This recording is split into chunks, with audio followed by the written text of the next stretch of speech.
Hello everyone, welcome to Vishnu Economics School.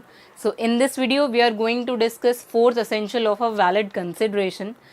So let's get started with fourth essential of a valid consideration. जो है consideration must be something of value.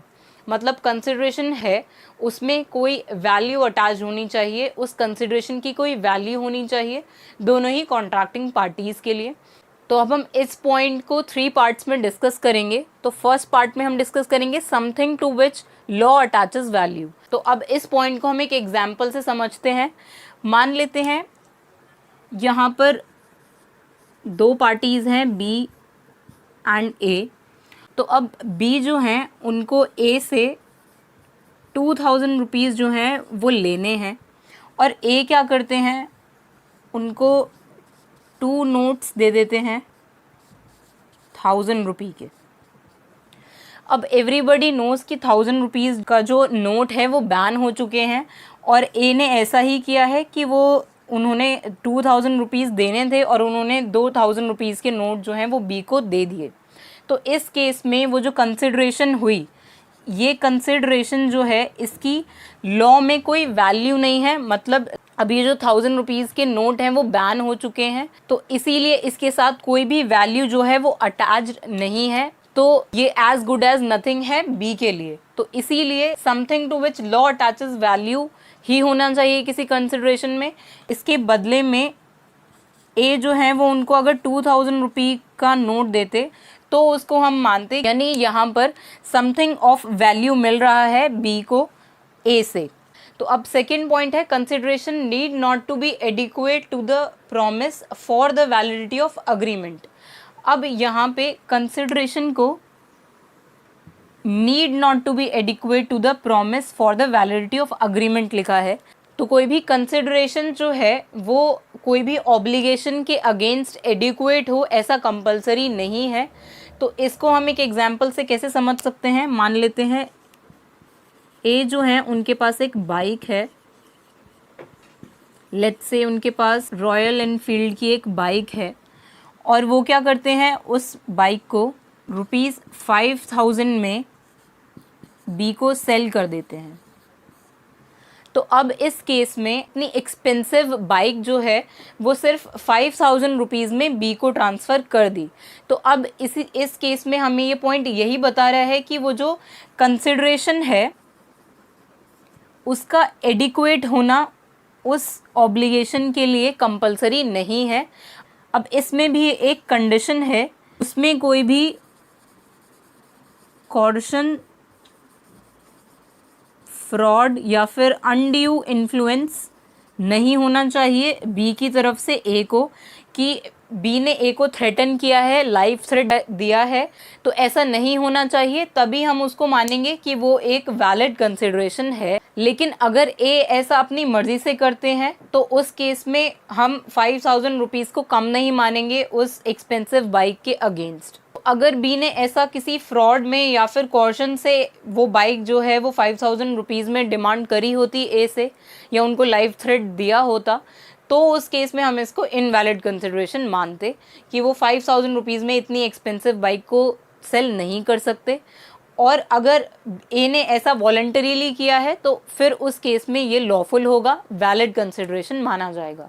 तो अब इसमें third and last point है consideration must be real. मतलब consideration जो है वो रियल होनी चाहिए. अब इसमें भी हमारे पास 4 पॉइंट्स हैं डिस्कस करने के लिए. तो पहला कंडीशन है फिज़िकली इम्पॉसिबल. मतलब अगर कोई भी कंसिडरेशन जो है वो फिज़िकली इम्पॉसिबल है, वो फिज़िकली परफॉर्म नहीं हो सकती, तो हम उसको रियल नहीं मानेंगे उस कंसिडरेशन को. तो अब ये कैसे हो सकता है कि मान लेते हैं अगर कोई आपसे प्रॉमिस करता है कि वो 100 किलोमीटर पर आवर की स्पीड से जो है वो भाग सकता है, तो ये हमें पता है कि ये इम्पॉसिबल है, ऐसा फिज़िकली परफॉर्म करना पॉसिबल नहीं है. तो इसको हम एक इनवैलिड कंसिडरेशन मानेंगे, वो कंसिडरेशन जो है वो रियल नहीं मानी जाएगी. सेकंड है लीगली इम्पॉसिबल। तो अगर लॉ में ऐसा लिखा है कि वो एक पर्टिकुलर एक्टिविटी जिसको कंसिडरेशन बोल रहे हैं वो परफॉर्म करना इलीगल है, तो उसे भी हम एक वैलिड कंसिडरेशन नहीं मानेंगे, उसको हम रियल कंसिडरेशन नहीं कंसिडर करेंगे। तो कोई भी कंसिडरेशन जो है वो लीगली पॉसिबल होनी चाहिए, उसको परफॉर्म करना इलीगल नहीं होना चाहिए। थर्ड पॉइंट है अनसर्टेन कंसिडरेशन। अब अगर ऐसी कोई कंसिडरेशन होती है दो पार्टीज़ के बीच में, दो कॉन्ट्रैक्टिंग पार्टीज़ के बीच में अगर ऐसी कोई कंसिडरेशन होती है जो अनसर्टेन है या फिर वेग है, let's say A and B के बीच में एक कॉन्ट्रैक्ट होता है कि अगर ए जो है वो बी के एक कार सेल करेंगे तो वो उनको एक सर्टेन अमाउंट देंगे। तो अब इस केस में ए ने ये स्पेसिफाई नहीं किया कि वो अमाउंट क्या होगा, तो इसीलिए हम इसको एक वेग या फिर अनसर्टेन कंसिडरेशन कंसिडर करेंगे, क्योंकि यहाँ पर ए ने वो प्राइस जो है, वो कंसिडरेशन जो है वो डिफाइन नहीं करी। उन्होंने बस ये बोला कि अगर वो कार सेल करेंगे तो वो उन्हें कुछ अमाउंट देंगे। अब वो कुछ अमाउंट क्या होगा वो बी को नहीं पता, तो इस केस में कंसिडरेशन रियल नहीं मानी जाएगी। अब लास्ट पॉइंट है इल्यूजरी कंसिडरेशन। अब इल्यूजरी कंसिडरेशन का मतलब है कि वो जो कंसिडरेशन है वो डिसेप्टिव है।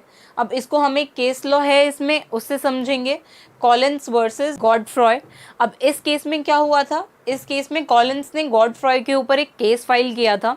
अब वो केस फाइल क्यों हुआ था, एक्चुअली कॉलिन्स को कोर्ट ने समन किया था कि वो कोर्ट में आकर गॉडफ्रॉय के बिहाफ पर स्टेटमेंट देंगे। और फिर उसके बाद क्या होता है, गॉडफ्रॉय कॉलिन्स को प्रॉमिस करते हैं कि अगर वो उनके फेवर में स्टेटमेंट देंगे तो वो उनको कुछ प्राइस मनी जो है वो पे करेंगे।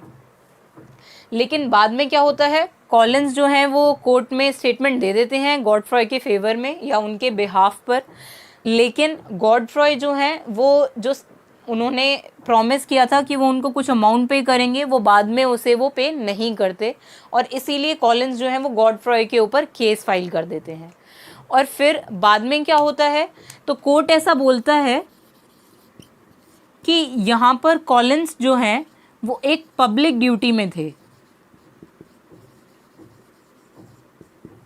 और जब कॉलिन्स अपनी पब्लिक ड्यूटी, मतलब उनको जब समन किया गया था तो उनकी ये पब्लिक ड्यूटी थी कि वो कोर्ट में आकर जो हैं वो स्टेटमेंट देंगे अपनी, तो वो ये कोर्ट की ऑब्लिगेशन में थे या एक पब्लिक ड्यूटी में थे, ना कि वो गॉडफ्रॉय की ऑब्लिगेशन में थे कि अगर गॉडफ्रॉय उनको वो सम ऑफ़र नहीं करते तो वो स्टेटमेंट नहीं देते। तो ऐसा पॉसिबल नहीं था, क्योंकि यहाँ पर समन्स जो हैं वो कॉलिन्स को कोर्ट ने भेजे थे। तो यहाँ पर कॉलिन्स अपनी एक पब्लिक ड्यूटी जो है वो परफॉर्म कर रहे थे, इसीलिए गॉडफ्रॉय जो हैं वो उनको अगर कोई वो सर्टेन अमाउंट नहीं पे करते हैं तो कॉलिन्स जो हैं वो उन पर केस फाइल नहीं कर सकते और वो अमाउंट जो है वो रिकवर नहीं कर सकते, क्योंकि यहाँ पर जो वो कंसिडरेशन होती वो इल्यूजरी कंसिडरेशन होगी। तो अब इसी पॉइंट के साथ हमने अपने fourth and last essential of a valid consideration का मैक्सिमम पार्ट डिस्कस कर लिया है। अब इसके नेक्स्ट वीडियो में हम रिमेनिंग पार्ट डिस्कस करेंगे fourth essential of a valid consideration का। So that's it for this video. Thank you.